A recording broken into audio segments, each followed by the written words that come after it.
Padre, gracias porque no hay nada más hermoso que estar en tu presencia. No hay nada más glorioso, Padre, que estar en tus negocios. No hay nada más maravilloso que estar en tu casa. Padre mío, porque el salmista dice que mejor es estar en tu casa un día que 1000 fuera de ellos. Y Padre Santo, este es el día del cual tú nos has traído aquí con el fin y el propósito de hablarnos. Pero Padre, en nuestras mentes hay muchas cosas. Algunas de ellas son preocupación, otras de ellas dolencias, otras de ellas, Padre mío, problemas en la familia. Otras de ellas, Padre Santo, pueden ser, oh mi Dios, algún caso pendiente.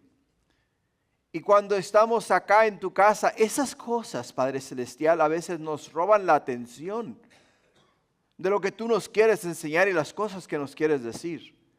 Por ello, Padre, te pido que ahora sea tu Espíritu, mi Dios, el que traiga, oh Señor, a cada uno de nosotros liberación. Y nos liberes de todas estas cosas, Padre mío, para que podamos enfocarnos, Padre mío, en ti, en tu palabra, en tu presencia, y que nuestra atención sea absoluta, Señor, absoluta a ti y solo a ti. Padre, ayúdanos, oh Señor, a escucharte. Y que tu Espíritu nos convenza de pecado, de justicia y de juicio, si es necesario. Y si no, que nos ayude a crecer en sabiduría y entendimiento de quién tú eres y escuchar el mensaje que tú has preparado para nosotros. Henos aquí, tus hijos, habla que tus siervos se escuchan. Te lo pido en el nombre de Jesús. Amén. Amén. Gloria a Dios.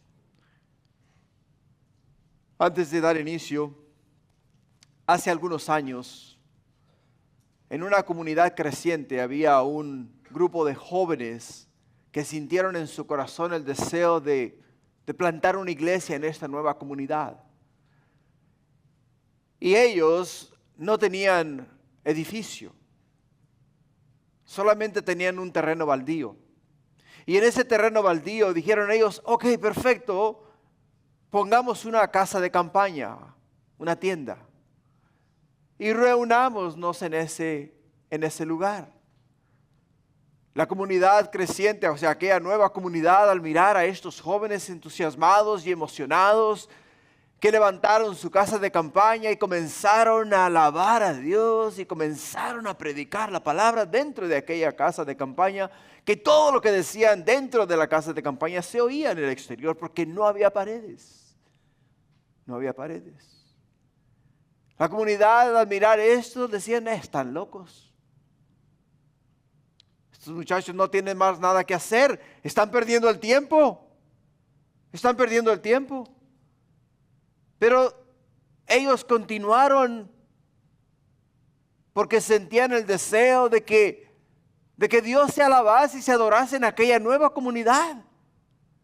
Hasta una mañana, cuando durante el servicio de ellos hubo un gran terremoto. Y mientras la tierra se estaba moviendo, la gente dentro de aquella nueva comunidad salía corriendo para diferentes lugares, gritando, despavoridos y asustados por el fenómeno que tenían delante de ellos, el terremoto. Los jóvenes estaban dentro de la iglesia y de la misma manera que temblaba afuera, temblaba dentro.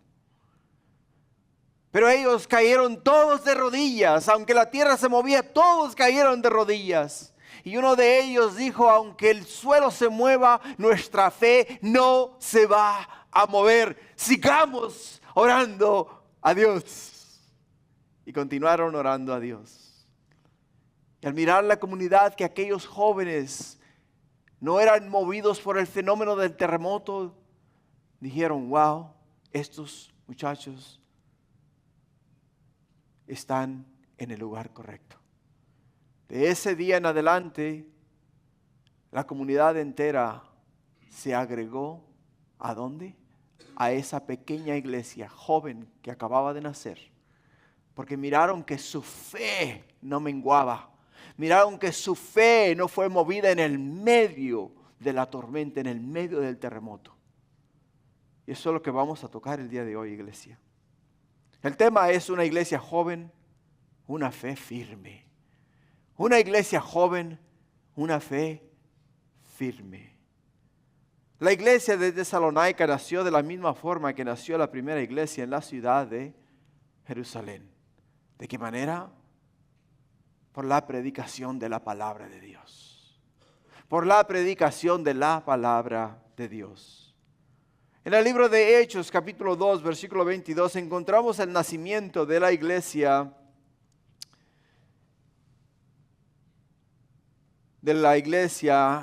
en Jerusalén. En el versículo 22, el apóstol Pedro, dirigiéndose a los judíos, les dice estas palabras: varones israelitas, oíd estas palabras. Jesús Nazareno, varón aprobado por Dios entre vosotros con las maravillas, prodigios y señales que Dios hizo entre vosotros por medio de él, como vosotros mismos sabéis, a este, entregado por el determinado consejo y anticipado conocimiento de Dios, prendisteis y matasteis por manos de inicuos, crucificándole, al cual Dios levantó suelto los dolores de la muerte, por cuanto era imposible que fuese retenido por ella. Porque David dice de él: veía al Señor siempre delante de mí, porque está a mi diestra, no será conmovido. Por lo cual mi corazón se alegró y se gozó mi lengua, y aún mi carne descansará en esperanza. Porque no dejarás mi alma en el Hades, ni permitirás que su santo vea corrupción. Me hiciste conocer los caminos de la vida. Me llenarás de gozo con tu presencia. Varones, hermanos, se os puede decir libremente del patriarca David, que murió y fue sepultado, y su sepulcro está con nosotros hasta el día de hoy.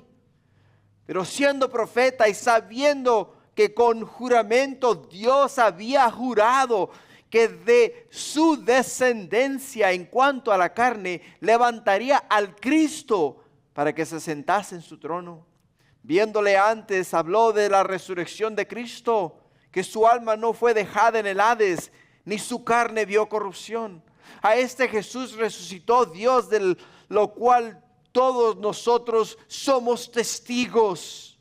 Así que, exaltado por la diestra de Dios y habiendo recibido del Padre la promesa del Espíritu Santo, ha derramado esto que vosotros veis y oís. Porque David no subió a los cielos, pero él mismo dijo el Señor a mi Señor: siéntate a mi diestra hasta que ponga a tus enemigos por estrado de tus pies. Sepa, pues, ciertísimamente toda la casa de Israel, que a este Jesús a quien vosotros crucificasteis, Dios le ha hecho Señor y Cristo. Al oír esto, se compungieron de corazón y dijeron a Pedro y a los otros apóstoles: varones, hermanos, queremos. Pedro les dijo: arrepentíos y bautícese cada uno en el nombre de Jesucristo para perdón de los pecados, y recibiréis el don del Espíritu Santo, porque para vosotros es la promesa, y para vuestros hijos, y para todos los que están lejos, por cuantos el Señor nuestro Dios llamare. Y con otras muchas palabras testificaba y les exhortaba diciendo: sed salvos de esta perversa generación. Así que los que recibieron su palabra fueron bautizados, y se añadieron aquel día como 3,000 personas. Podemos ver al apóstol Pedro predicando la palabra de Dios, citando al salmista, hablando acerca de lo que Dios habló que iba a vivir Jesús, de la manera que iba a sufrir Jesús, de la manera que iba a ser puesto en una sepultura, después resucitar al tercer día, ascender a la diestra de Dios, sentarse a la diestra de Dios y desde ahí interceder por cada uno de nosotros.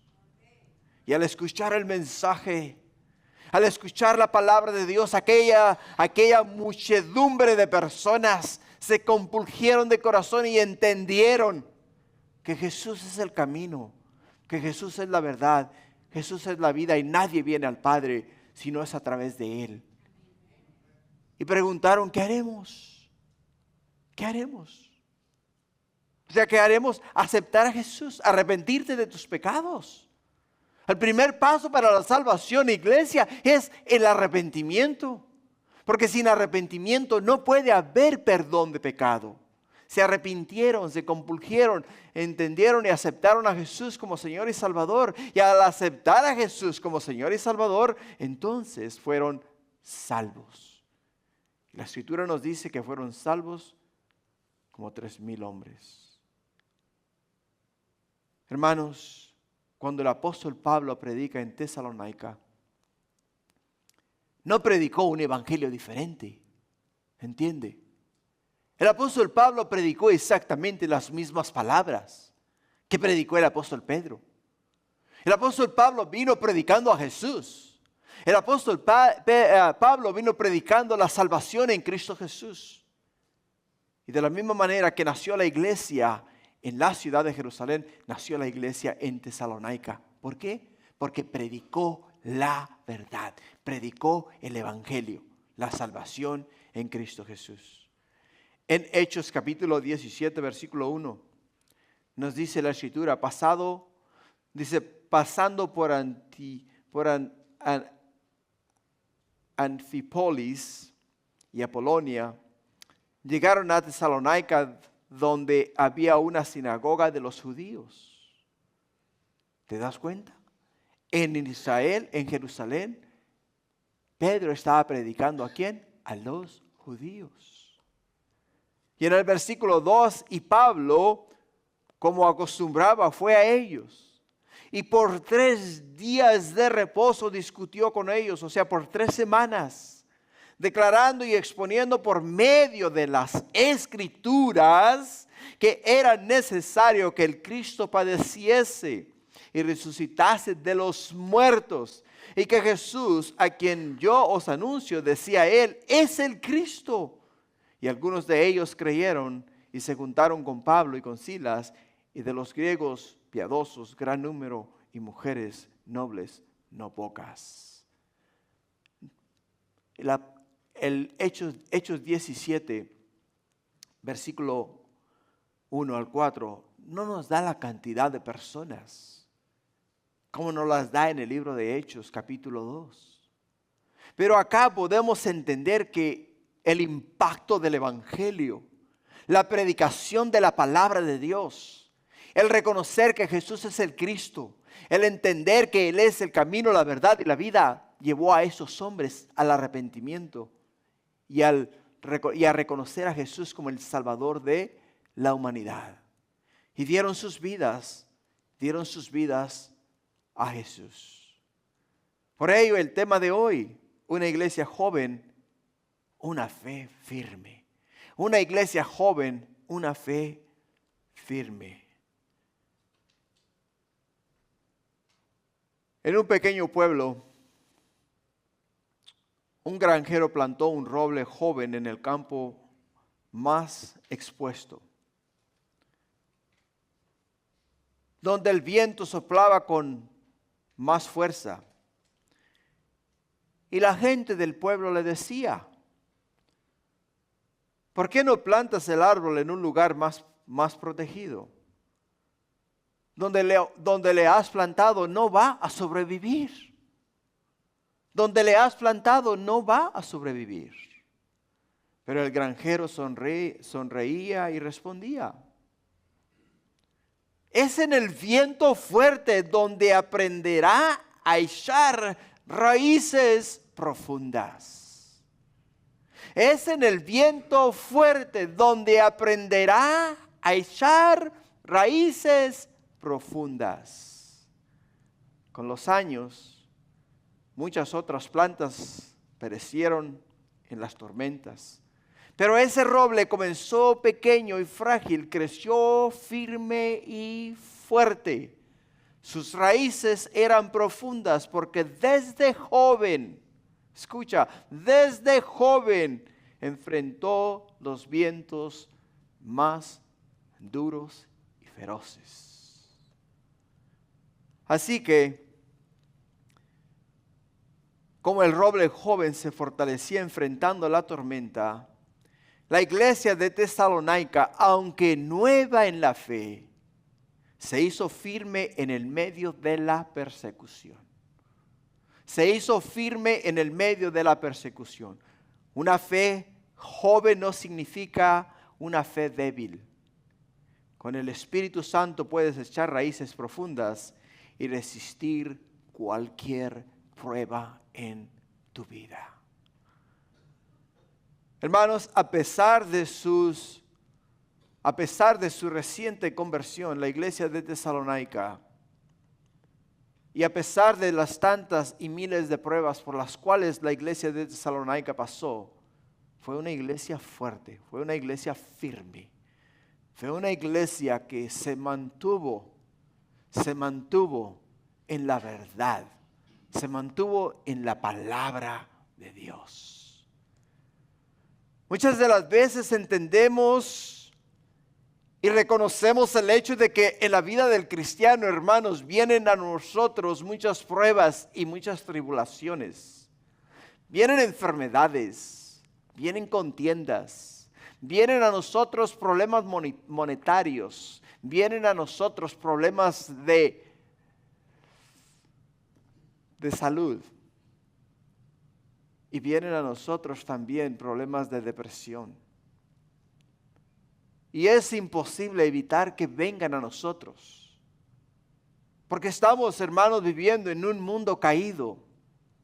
Estamos viviendo en una generación la cual poco a poco se va desgastando, se va eliminando por sí sola. Ahora, Dios no nos puede eximir de ninguna de estas cosas. Dios no puede evitar que te enfermes. Dios no puede evitar la depresión en tu vida. Dios no puede evitar las consecuencias, pero sí puede y te ha prometido estar contigo todos los días a través de todas y cada una de estas pruebas. ¿Te das cuenta? Porque si Dios evitase todas estas cosas, entonces volveríamos nosotros ¿a qué? A la vida de Adán y Eva antes de la caída del hombre. Antes de la caída del hombre. Dios nos puede sanar, no hay duda de ello. Él puede decir la palabra y podemos ser sanos, pero no quiere decir que nunca más nos vamos a enfermar. Dios puede quitar de nosotros la depresión, pero no quiere decir que nunca más vamos a estar deprimidos. ¿Te das cuenta?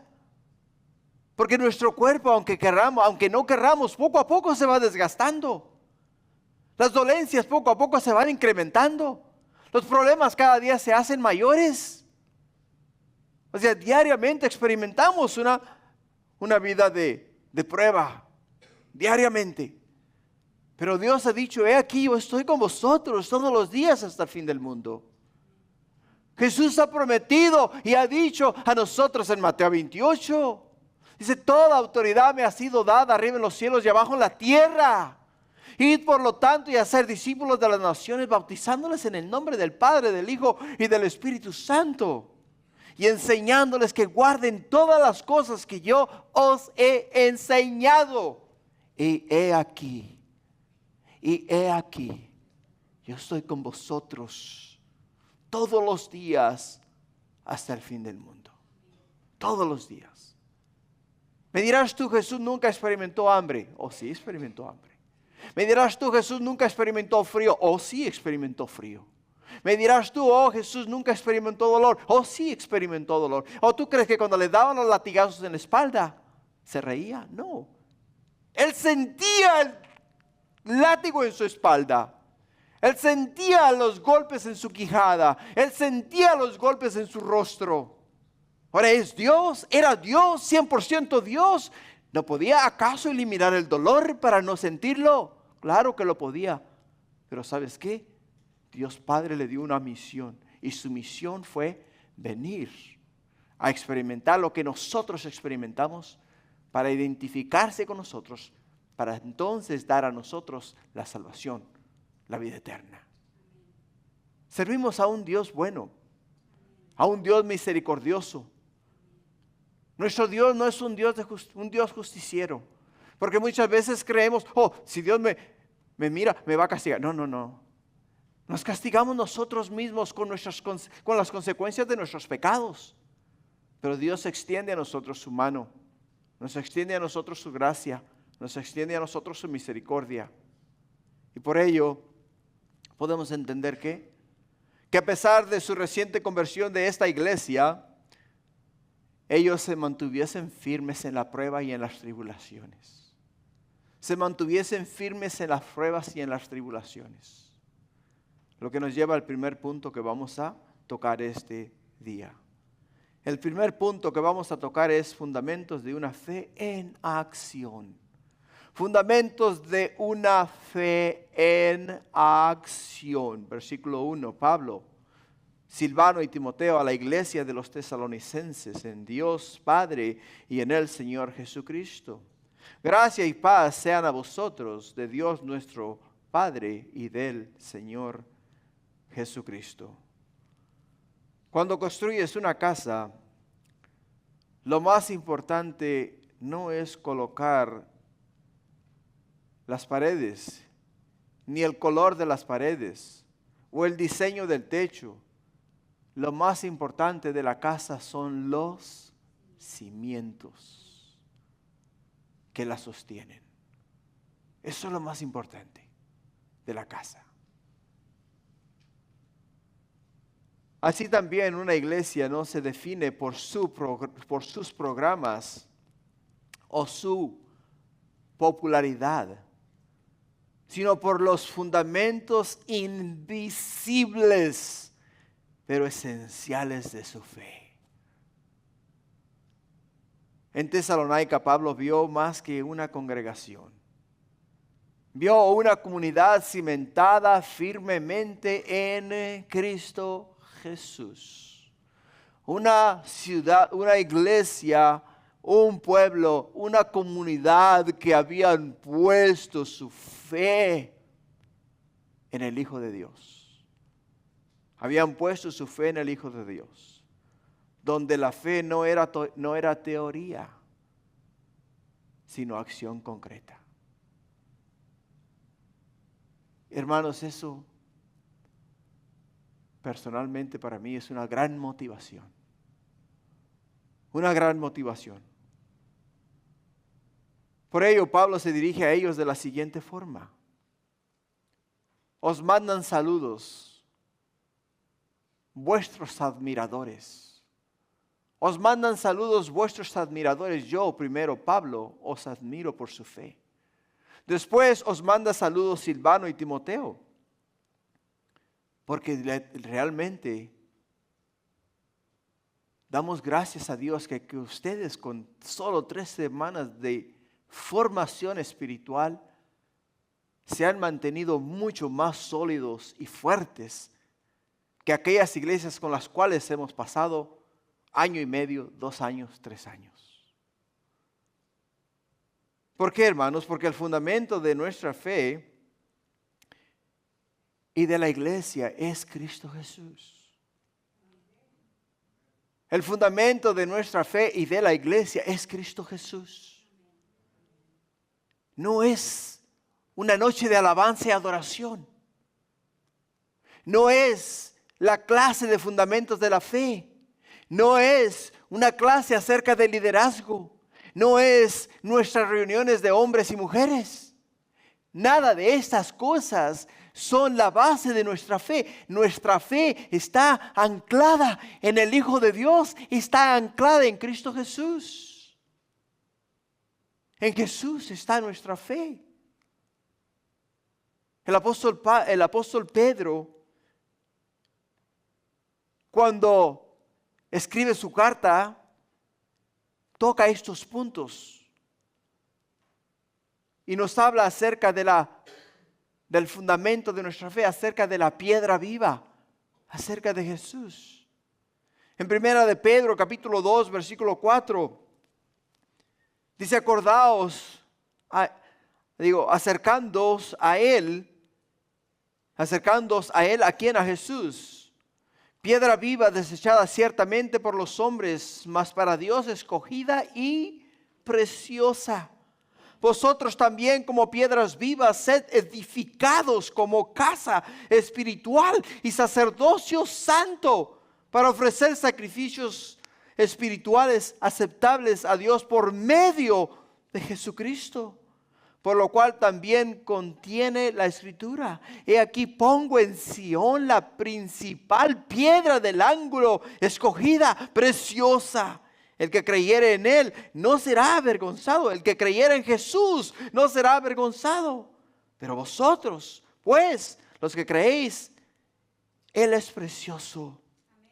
Pero para los que no creen, la piedra que los edificadores desecharon ha venido a ser la cabeza del ángulo, piedra de tropiezo y roca que hace caer, porque tropiezan en la palabra, siendo desobedientes, a lo cual fueron también destinados. O sea, aquellos que no creen en la palabra de Dios, la misma palabra de Dios los va a condenar. La misma palabra de Dios. Pedro lo demostró con las Escrituras a los judíos, estando él en la ciudad de Jerusalén, y Pablo lo demostró a los tesalonicenses por 3 días de reposo.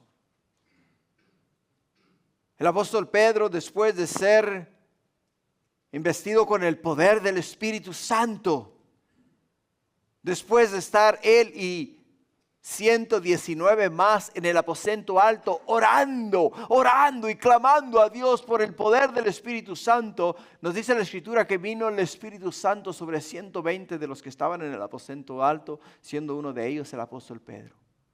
Y una vez que recibió el poder del Espíritu Santo, todos los que estaban en ese lugar salieron hablando acerca del reino de Dios en todas las diferentes lenguas que se encontraban ese día en la ciudad de Jerusalén. Si quieres aprender más al respecto, ve ahí al libro de Hechos, capítulo 2. Te darás cuenta que hubieron muchos de diferentes países los cuales escucharon el mensaje de salvación en su lengua natal. En su lengua natal. Escucharon el mensaje. El apóstol Pablo primeramente llega a Tesalónica, llega a la sinagoga de los judíos y llega y les predica el evangelio. Les presenta la palabra de Dios. Les habla acerca del Salvador, acerca de Cristo Jesús. No solamente les presentó la palabra, sino que les dijo a ellos que todo lo que Jesús vivió era necesario. Era necesario que el Cristo padeciese, dice, y resucitase de los muertos, y que Jesús, a quien yo os anuncio, decía él, es el Cristo. Es el Mesías. Es el Salvador del mundo. Es el cual el Padre envió del cielo a la tierra para salvar a aquellos que en la tierra viven y están separados de la gloria de Dios. Aquellos que están muertos en delitos y pecados, aquellos que viven sin esperanza y van sin rumbo y sin dirección. Aquellos que literalmente necesitan oír de Dios. Por ello Pablo, exhortando a los pastores, obispos y líderes de las iglesias, les dice en Hechos capítulo 20, versículo 28, por tanto, mirad por vosotros. Aseguraos que vuestra comunión con el Padre, con el Hijo y el Espíritu Santo es sólida. Y por todo el rebaño que el Espíritu Santo os ha puesto por obispos, para apacentar la iglesia del Señor, la cual Él, quien Jesús, ganó por su propia sangre. O sea, Jesús compró la iglesia. Jesús nos compró a nosotros con su propia sangre. Nos compró a nosotros con su propia sangre. Ahora, después de darles los nombres de los que los saludaban, o sea, aquellos que los admiraban como iglesia, y de pronunciar una bendición sobre sus vidas, pasa a las siguientes palabras. Y les dice a ellos: gracia y paz sean a vosotros de Dios nuestro Padre y del Señor Jesucristo. En el versículo 1. Gracia y paz son dos bendiciones espirituales fundamentales que el apóstol Pablo expresa como un saludo, pero que tienen profundo significado teológico. Tienen un profundo significado teológico. La palabra gracia, charis, en griego, es el favor inmerecido de Dios hacia nosotros. Es el amor activo de Dios que salva, sostiene y transforma. No es algo que ganamos, sino un regalo de Dios que nos permite vivir en comunión con Él y recibir la salvación. La palabra paz en griego es irene. La palabra paz en griego es irene. Y es el estado de reconciliación y bienestar que surge como resultado de haber recibido la gracia. No es solo la ausencia de conflicto, sino una plenitud interior y una relación restaurada con Dios y con los demás. Y no solamente dice la gracia y la paz, la gracia, el favor inmerecido, el regalo de Dios, la salvación que no merecíamos. La paz, o sea, el estado de reconciliación, el bienestar nuestro, no viene de vuestra salud, no viene de vuestras finanzas, no viene de tu trabajo, no viene de tu papá ni de tu mamá, sino que viene ¿de quién? Viene de parte de Dios. Viene de parte de Dios Padre y de Cristo Jesús. Si tú quieres experimentar la paz que sobrepasa todo entendimiento, tienes que primeramente invitar a Cristo a entrar en tu corazón. Si no invitas a Cristo a entrar en tu corazón, no vas a experimentar la paz jamás. Jamás la vas a experimentar. Porque no has experimentado el favor inmerecido. O sea, no has experimentado la salvación que Dios te ofrece a través de su Hijo Cristo Jesús. Por ello el apóstol Pablo les dice a ellos: ustedes que recibieron el favor inmerecido, la gracia, ustedes que recibieron la reconciliación, o sea, la paz con Dios que ha venido de parte de Dios, ustedes han sido bendecidos. Ahora, de Dios nuestro Padre y del Señor Jesucristo, esta frase afirma que tanto la gracia como la paz no tienen origen humano, sino que fluyen directamente de la obra del Padre y del Hijo. Pablo nos dice que Dios Padre equipó a Jesús con la capacidad de bendecir, subrayando su divinidad autoritativa, o sea, su autoridad, subrayando su autoridad. Hermanos, cuando Pablo dice gracia y paz sean a vosotros, no está haciendo un saludo vacío, ¿entiende? No está dando un saludo vacío. Está recordando a los creyentes que viven cada día sostenidos por la gracia de Dios y envueltos en su paz, su importancia en el medio de las circunstancias externas, en el medio de las circunstancias que vivimos todos los días.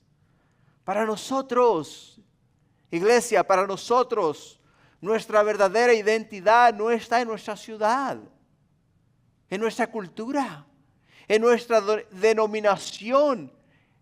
Nuestra verdadera identidad está en Dios Padre y en Cristo Jesús. O sea, y no porque yo sea mexicano, puedo decir que mi identidad está en México. No, mi identidad está en Cristo Jesús porque mi vida, hermanos, mi caminar es pasajero, soy peregrino. O sea, yo voy de pasada, yo voy pasando por aquí. Dios me inició en México, me emigró a los Estados Unidos y de ahora de los Estados Unidos tengo fe que me va a emigrar al cielo, donde he de estar con Dios y he de pasar con Dios la eternidad. De la misma forma a ti y a nosotros todos como iglesia. Donde tú naciste fue tu origen, pero de ahí te movió acá donde estás este día. Y de aquí te va a mover al cielo a estar con Él por la eternidad. Somos peregrinos, no buscamos una ciudad hecha por manos de hombres, sino celestial, hecha por Dios. Hecha por Dios. Lo que nos lleva al segundo punto. El segundo punto, hermanos, trabajo de fe, labor de amor y paciencia de esperanza. El segundo punto, hermanos, es trabajo de fe, labor de amor y paciencia de esperanza. En el segundo versículo de Primera de Tesalonicenses, el apóstol Pablo dice, damos siempre, escucha, damos siempre gracias a Dios por todos vosotros, haciendo memoria de vosotros en nuestras oraciones, acordándonos sin cesar delante de Dios y Padre nuestro de la obra de vuestra fe, del trabajo de vuestro amor y de vuestra constancia en la esperanza en nuestro Señor Jesucristo. Imagina a un padre que al reconocer a sus hijos no puede evitar sonreír y dar gracias a Dios por lo que ve en ellos. No por sus logros, sino por cómo viven, cómo aman y cómo esperan. Así es el corazón de Pablo en este pasaje. No está escribiendo con quejas ni reproches, sino con lágrimas de gratitud. Cada vez que oraba, los tenía presentes. No por nostalgia, sino porque sus vidas eran evidencia viva de una fe activa. Un amor que se arremanga las mangas y trabaja. Una esperanza que no se rinde. Y podríamos decirlo de esta manera, una iglesia en fuego por Cristo Jesús. Una iglesia en fuego por Cristo Jesús. El apóstol Pablo dice, damos siempre, siempre, gracias a Dios. Ahora, te voy a hacer una pregunta y quiero que seas sincero conmigo. Y más que nada con Dios. Más que nada con Dios.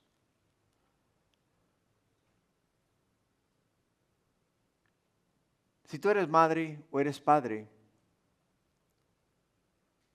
los nombres de tus hijos están continuamente en tus pensamientos, en tu mente. Y estás siempre orando por ellos. Estás siempre orando por ellos. Yo siempre estoy orando por mis hijas. Estoy orando por Natalie, por Rebeca, por Elizabeth, por Verónica. Siempre estoy orando por ellas. Porque son mis hijas. Son mis hijas. Pero ahora, estoy orando por ustedes como iglesia en general. Pero sí, digamos, como yo no concebí tus hijos, yo no estoy orando por tus hijos, porque no los concebí yo. O sea, estoy orando en general por la iglesia. Pero tú como padre y como madre estás continuamente orando por ellos. Y la pregunta que te quiero hacer el día de hoy, ¿estás tú orando todos los días por los hijos de tu vecino, de tu vecina? ¿Estás orando por los hijos de tu hermana, de tu hermano? ¿Estás orando por tus tíos, los hijos de tus tíos, tus primos? ¿Verdad que no? Porque no están cerca de ti, no están cerca de tu corazón. Pero la iglesia de Tesalónica fue fundada, nació de la obra de Cristo Jesús a través de la vida del apóstol Pablo. Y los consideraba sus hijos. Y como los consideraba sus hijos, estaba continuamente orando por sus hijos. Y como padre de ellos, se sentía orgulloso de que su fe era firme, de que no había nada en el mundo que los moviese a ellos. ¿Por qué? Porque estaban con sus ojos puestos en el autor y consumador de nuestra fe, con sus ojos puestos en Jesús. Por ello Pablo dice, damos gracias a Dios por todos vosotros, haciendo memoria de vosotros en nuestras oraciones. La palabra siempre se traduce del griego y quiere decir pantote, que significa en todo tiempo, continuamente, sin cesar, de manera constante. Por ello, cuando el apóstol Pablo dice siempre, quiere decir continuamente estoy orando por ustedes, estoy orando sin cesar por ustedes y estoy orando por ustedes de manera constante. De manera constante. Ahora, en el contexto bíblico, cuando Pablo dice, siempre damos gracias a Dios por ustedes, está expresando que la gratitud y la oración por la iglesia de Tesalónica no era esporádica ni circunstancial, sino una práctica continua e intencional. O sea, él oraba intencionalmente, específicamente por la iglesia de Tesalonicenses. Y siempre tiene una aplicación espiritual. Siempre nos habla de un corazón agradecido, que no depende de las circunstancias.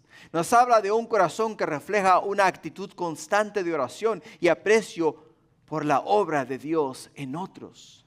Siempre nos desafía a mantener la persistencia en la intercesión y gratitud, especialmente por nuestros hermanos en la fe.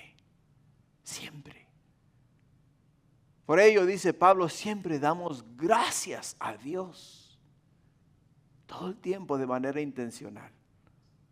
Todo el tiempo. Pero acá hace mención también, dice, haciendo memoria de vosotros en nuestras oraciones. La expresión haciendo memoria proviene del griego que es mnemnia, que significa recordar con intención, traer a la mente, conmemorar o tener presente. Cuando dice haciendo memoria, dice los estoy recordando, me estoy haciendo el propósito de recordarlos a ustedes. Los traigo a mi mente y pido a Dios por ustedes. Y conmemoro cada momento. Cada momento. Pero no solamente eso, sino que también dice acordándonos sin cesar delante de Dios y Padre nuestro. La palabra acordarse no es un simple recuerdo sentimental, sino una mención activa y constante en oración delante de Dios. Significa que la iglesia de Tesalónica tenía un testimonio tan fuerte que no podía ser olvidado. Y ahí la clave, iglesia. ¿Es tu testimonio en los caminos de Dios tan fuerte que ha impactado a las personas de tal manera que nunca en su vida se van a olvidar de ti? Porque eso fue lo que fue esta iglesia de Tesalonicenses para el apóstol Pablo. El testimonio de fe de ellos fue pero tan fuerte, tan poderoso, que nunca más pudo olvidarse de ellos. 3 semanas, iglesia. Fue la formación de la iglesia de Tesalonicenses. 3 semanas. En 3 semanas el apóstol Pablo vació su corazón delante de ellos. Les habló las escrituras, los llevó a través de la palabra, les enseñó a ellos el camino a la verdad, les enseñó a ellos que Cristo es el camino, la verdad y la vida. Y todos ellos aceptaron y lo atesoraron en su corazón, lo valoraron, lo valoraron. Ahora el significado espiritual para nosotros es hacer memoria, que implica más que solo acordarse. Es traer al corazón con afecto, valorar lo que Dios ha hecho en nosotros y en otros, orar con enfoque y propósito. Orar con enfoque y propósito. Si te piden que ores por los enfermos, ora por los enfermos. No ores por el tiempo, ni estés orando por otras cosas. Enfócate en lo que te pidieron a orar. Enfócate en el punto que te dieron. Y enfócate específicamente en eso. Por eso es que hacer memoria en la aplicación práctica es recordar y reconocer el testimonio y la obra de Dios en nuestras vidas. Recordar y reconocer el testimonio y la obra de Dios en nuestras vidas, hermanos, es hacer memoria. Y el apóstol Pablo estaba haciendo memoria de ellos. Recordaba la obra gloriosa que Dios hizo en ellos y a través de ellos. Pero Pablo no para ahí, sino que nos continúa diciendo, acordándonos sin cesar delante de Dios y Padre nuestro, de la obra de vuestra fe. O sea, hace mención de la obra de la fe de ellos. A Pablo le impactó la fe de los tesalonicenses y su obra de amor. ¿Por qué? Porque el mismo Pablo escribió en 1 Corintios 13. Escribió estas palabras donde dice: y ahora permanece la fe, la esperanza y el amor. Y es estos 3, pero el mayor de ellos es ¿cuál? Es el amor. Es el amor. La definición de la obra de vuestra fe en griego es ergontes pistoes, que significa la acción o resultado que proviene de la fe. La acción o resultado que proviene de la fe. Y Santiago nos lo explica de una manera gloriosa y maravillosa. En Santiago capítulo 2, versículo 14, Santiago escribe estas palabras y dice: hermanos míos, ¿de qué aprovechará si alguno dice que tiene fe y no tiene obras? ¿Podrá la fe salvarle? Y si un hermano o una hermana está desnudo y tiene necesidad del mantenimiento de cada día, y alguno de vosotros le dice: id en paz, calentaos y saciaos, pero no le dais las cosas que son necesarias para el cuerpo, ¿de qué aprovecha? Así también la fe, si no tiene obras, es muerta en sí misma. Pero alguno dirá: tú tienes fe y yo tengo obras. Muéstrame tu fe sin tus obras, y yo te mostraré mi fe por mis obras. ¿Tú crees que Dios es uno? Bien haces. También los demonios creen y tiemblan. Mas ¿quieres saber algo, hombre vano? Que la fe sin obras es muerta. ¿No fue justificado por las obras Abraham nuestro padre cuando ofreció a su hijo Isaac sobre el altar? ¿No ves que la fe actuó juntamente con sus obras y que la fe se perfeccionó por las obras? Y se cumplió la escritura que dice: Abraham creyó a Dios y le fue contado por justicia y fue llamado amigo de Dios. Vosotros veis que el hombre es justificado por las obras y no solamente por la fe. Así también Rahab, la ramera, no fue justificada por obras cuando recibió a los mensajeros y los envió por otro camino.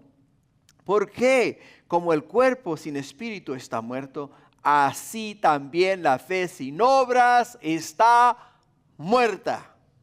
Subraya esa frase. Así también la fe sin obras está muerta. Ahora, ¿qué implica esto? Implica que la fe de la que está hablando Pablo es una fe que produce acción.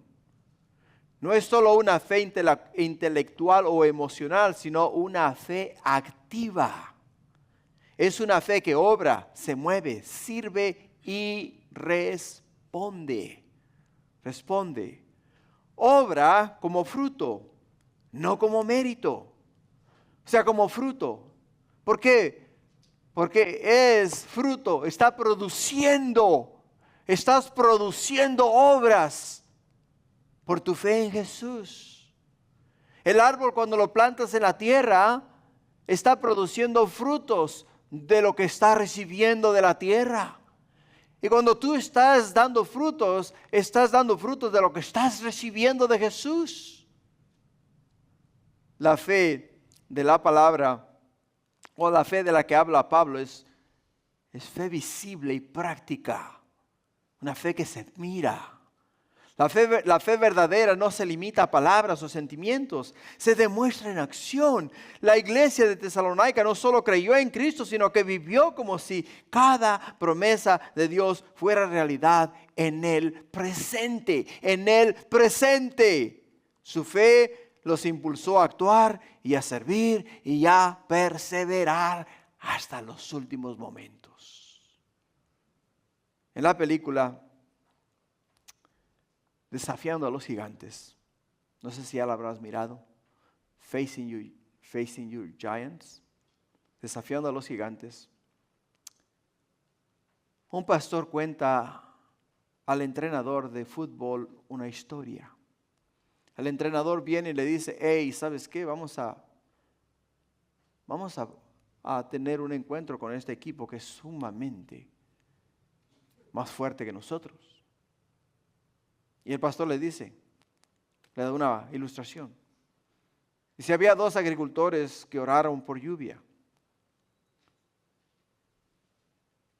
Pero solo uno fue y preparó su campo esperando que la lluvia llegara. El otro simplemente oró y esperó sin hacer absolutamente nada. Y le hace la pregunta, ¿cuál de los dos actuó en fe? ¿Cuál de los dos actuó en fe? Por supuesto, el que esperaba lluvia fue, preparó sus campos, tiró su semilla y dijo, Señor, hágase tu voluntad, si es de ti, envía la lluvia y yo recibiré cosecha. El otro dijo, Señor, yo no muevo un dedo hasta que no envíe la lluvia. Si no envía la lluvia, pues no siembro. Esa no es fe. Esa no es fe. Fe es actuar. Actuar. ¿Por qué? Porque la fe es la certeza de lo que se espera. El agricultor esperaba una gran cosecha. No la miraba, dice que la fe es la certeza de lo que se espera, la convicción de lo que no se ve. O sea, no la miraba, pero él la creía. Él la creía. Por ello, la enseñanza es clara. La fe no se compone de oración, sino que también se presenta para recibir lo que pido en oración.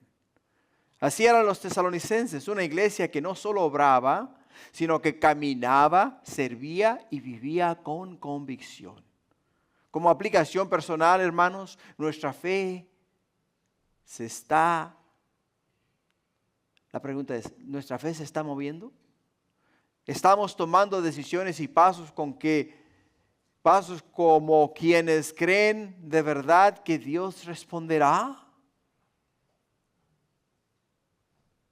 Juan capítulo 13, versículo 35 dice, en esto conocerán todos que sois mis discípulos, si tuvieses amor los unos por los otros.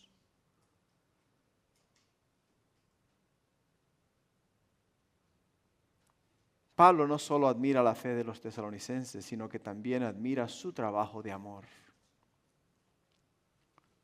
La definición de trabajo de amor, hermanos, en griego es kopos tes agapes. Kopos tes agapes. Kopos significa trabajar arduo, esfuerzo hasta el cansancio, fatiga por dedicación. Agape es el amor sacrificial desinteresado y comprometido. Ahora, ¿qué implica lo que está diciendo Pablo? Que el amor es sacrificial. El amor es sacrificial. No es un amor sentimental o superficial. El amor que cuesta, que sirve activamente, se entrega incluso en la fatiga. ¿Entiendes eso? Se expresa aún en la fatiga, en el cansancio. Implica que es un servicio motivado por amor. Es un servicio motivado por amor. Por amor a Dios y por amor a los demás. Este trabajo no nace de obligación, sino nace de un corazón impulsado por el amor a Cristo. Que cuando llegas del trabajo todo cansado, que dices, ¿sabes qué, Señor? No importa mi cansancio, por amor a ti, yo voy a estar donde tu pueblo está. Yo voy a llegar a donde tu pueblo se congrega y voy a ser parte de la obra gloriosa y maravillosa que tú estás haciendo. Por amor a ti, no por amor a nadie más, sino a ti y a los hermanos. Ahora Pablo vio a los tesalonicenses y vio en ellos un amor que se manifestaba en acción. Se manifestaba en acción. Ahora, cuidar de ese amor es muy importante para nosotros, porque también implica una entrega constante. No se trata de un acto aislado, sino de un estilo de vida, trabajar por amor a Dios y al prójimo. Ahora aquí, la aplicación espiritual. Amar es más que decirlo, es trabajar por el bien de la obra de Dios. Trabajar por el avance de la obra de Dios. Nuestro amor, hermanos, se traduce en servicio incluso cuando es incómodo y costoso. ¿Entiendes? El verdadero amor no se queda en palabras. Se demuestra en trabajo constante y sacrificio. Constante y sacrificio. Por ello el apóstol Pablo los alaba, los exhorta. ¿Por qué? Por su constancia, por su esperanza, por su fe. Porque ellos habían puesto su fe en Jesús, el autor y consumador de nuestra fe. La definición de la constancia de vuestra fe en nuestro Señor Jesucristo en griego es hipomne tes elpidos. Hipomne significa resistencia, perseverancia, firmeza ante la dificultad. Elpis, esperanza segura, expectativa confiada, no deseo incierto. El enfoque está en la esperanza centrada en Cristo Jesús, particularmente en su regreso prometido. Ahí está el enfoque. Ahora, ¿qué implica esa gran virtud, hermanos? Implica que de Él recibimos una esperanza que nos sostiene. No es un optimismo vago, sino una esperanza firme anclada en la persona y promesa de Jesús, en la promesa de Cristo Jesús. Esa esperanza les daba fuerza para resistir persecuciones y mantenerse firmes. Y esa es la misma esperanza, la misma fe en la cual tú estás anclado o anclada. Si no es así, iglesia, entonces tenemos que examinar nuestra vida y nuestro caminar con el Señor. ¿Por qué? Porque el apóstol Pablo nos dice en 2 de Tesalonicenses capítulo 1 versículo 12, por lo cual asimismo padezco esto. Pero no me avergüenzo porque yo sé a quién he creído y estoy seguro que es poderoso para guardar mi depósito para aquel día. O sea, no importa, dice. La persecución, las pruebas, las tribulaciones, las afrentas, no importa. Porque mi fe está anclada no en ellos, sino en Cristo Jesús. Y en Él he creído y en Él está mi esperanza. Y para concluir, la esperanza firme en Cristo Jesús produce una constancia que no se rinde, incluso cuando todo alrededor tambalea. En mi introducción usé esta iglesia joven que acababa de ser plantada y fue probada por un terremoto. Mientras la tierra se movía debajo de sus pies, ellos dijeron, la tierra se mueve debajo de nuestros pies, mas nuestra fe no se moverá. Y la iglesia este día es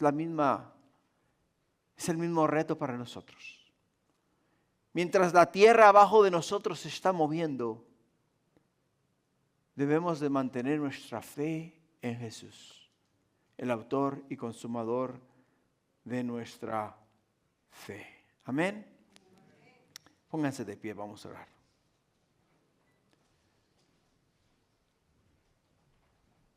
Antes de orar, la madurez espiritual no depende del tiempo, sino de la entrega a Cristo Jesús. Padre, gracias por este tiempo en tu palabra. Hay tanto, mi Dios, que hablar. Y solamente desglosamos 3 versículos, Padre. Y, oh Señor, hay aún más todavía por añadir. Pero sabemos que tu Espíritu ha de completar su obra en nuestros corazones. Mientras, oh Padre Santo, actuamos en amor, en fe y en esperanza. Pero el mayor de todos es el amor. El amor a ti, Padre. Que lo que hagamos sea por amor a ti, mi Dios. Que nuestra entrega sea por amor a ti, mi Dios. Y nuestra vida refleje, oh, un corazón agradecido por lo que tú has hecho por nosotros y por nuestras vidas. Gracias, Padre. Ahora bendícenos, bendice este tiempo.